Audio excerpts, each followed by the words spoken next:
ആന മതമിളകിയാലുണ്ടാവുന്ന സാഹചര്യങ്ങളാണ്.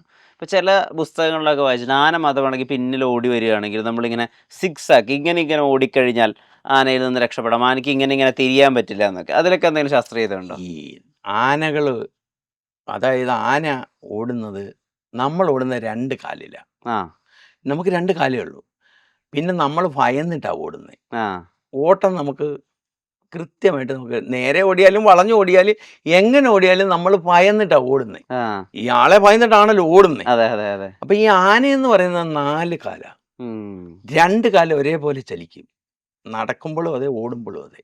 2 എണ്ണമാണ് ഒരേ സമയത്ത് ഇല്ല. ആ. അപ്പൊ അതിന്റെ കാലിന്റെ നീളം നമ്മുടെ നീളമുണ്ട് അതിന്റെ ഒരു കാലിന്റെ നീളം. ആ. അത് എടുത്ത് നോക്കുന്ന അതായത് സാധാരണ ഒരാനയുടെ നട ഇതാണെങ്കിൽ അമരം എടുത്ത് നോക്കുമ്പം ഇങ്ങനെ വന്ന് വീഴുക. ഓ. അത്ര സ്പീഡിലാണ് നടക്കുക. 1 മണിക്കൂറിൽ അത് 4 കിലോമീറ്റർ 5 കിലോമീറ്റർ നടക്കും. 1 ഓക്കെ, മണിക്കൂറിൽ. Okay, okay. വെയിലില്ലെങ്കിൽ, വെയിലുണ്ടെങ്കിൽ അത് 3 കിലോമീറ്ററായി ചുരുങ്ങും. ഉം, ഉം, ഉം. നടത്തത്തിൻ്റെ സ്പീഡ് കുറയും. അപ്പോൾ ഈ നടയെടുത്ത് വെക്കുന്നത് ഒരേപോലെ 2 എണ്ണം എടുത്ത് വെക്കുക. ഒരു നടയും ഒരു അമരവും. എന്നിട്ടാണ് അടുത്ത അമരവും നടയും വെക്കുക. അപ്പോൾ അത് സ്പീഡില്ല. ഓടുന്നത് അതിനേക്കാൾ സ്പീഡില്ല. ഉം. നമ്മൾ ഭയന്നിട്ടാണ് ഓടുന്നത്. നമുക്ക് എത്ര ഓടാൻ പറ്റും? ഉം.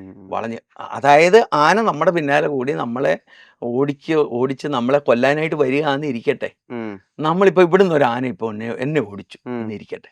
സങ്കല്പം. ആ. ഞാനിപ്പോൾ നേരെ അങ്ങോട്ട് ഓടിപ്പോയാൽ എനിക്ക് നേരെ അങ്ങ് ഓടിപ്പോവാം. ഉം. ഇല്ല.